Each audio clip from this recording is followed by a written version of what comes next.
Hey there, so I want to share with you sort of a creative process using Beatmaker 3.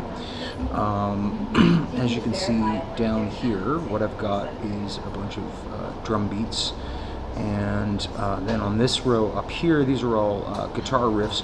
Not sure what I'm going to do with them yet, just kind of piecing together ideas. So on the very top row, the idea I just came up with is this, and if we switch back to AUM, you can see that I'm running this hammered dulcimer, Dusty Strings, and Beatmaker 3, and this synth with the Yamaha, which has a lot of really good presets in it. And that's it, folks. So I'll test drive some of the riffs for you.